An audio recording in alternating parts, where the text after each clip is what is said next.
আপনি কি কখনো রক্ত দিয়েছেন অথবা দিতে ভয় পান?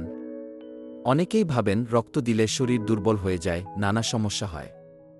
কিন্তু আসলে কি ঘটে আমাদের শরীরে রক্ত দেওয়ার পর? চলুন জানি আজকের ভিডিওতে। শরীর থেকে সাধারণত 350-450 মিলিলিটার রক্ত নেওয়া হয়। এটি মোট রক্তের মাত্র 7-1-0। রক্ত দেওয়ার সময় শরীর অল্প পানি ও কিছু রক্তকণিকা হারায়। গ্রাফিক্স সাজেশন: ব্লাড ব্যাগে রক্ত যাচ্ছে, পাশে শরীরের রক্ত সঞ্চালন দেখানো। পার্ট 2: শরীর কিভাবে রিকভার করে। শরীর 2-4-8 ঘন্টার মধ্যে হারানো তরল অংশ পুনরায় তৈরি করে।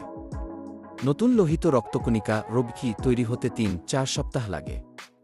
পুরোপুরি রক্ত পূরণ হয় 5-6 দিনের মধ্যে। গ্রাফিক্স সাজেশন: শরীরের ভিতরে কেমন করে নতুন রক্ত তৈরি হচ্ছে, অ্যানিমেশন। পার্ট 3: রক্ত দিলে সমস্যা হয় কি? সাধারণত না, যদি আপনি সুস্থ থাকেন।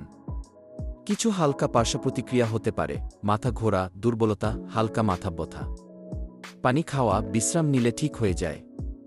বিশেষ সতর্কতা: হিমোগ্লোবিন কম থাকলে, গর্ভবতী হলে বা ওজন কম হলে রক্ত দেওয়া উচিত নয়। একজন রক্তদাতা 3 জন মানুষের জীবন বাঁচাতে পারেন। নিয়মিত রক্তদানে আয়রনের ভারসাম্য ঠিক থাকে। হৃদরোগের ঝুঁকি কমে যেতে পারে। মানসিকভাবে তৃপ্তি পাওয়া যায়। রক্তদান শুধু একটি মহৎ কাজ নয়, এটি স্বাস্থ্যকর। ভয় পাওয়ার কিছু নেই, বরং নিজের এবং অন্যের জীবনের জন্য এক চমৎকার উপহার। কল টু অ্যাকশন: আপনি শেষ কবে রক্ত দিয়েছেন? নিচে কমেন্টে জানাতে ভুলবেন না। ভিডিওটি ভালো লাগলে লাইক, শেয়ার এবং সাবস্ক্রাইব করুন।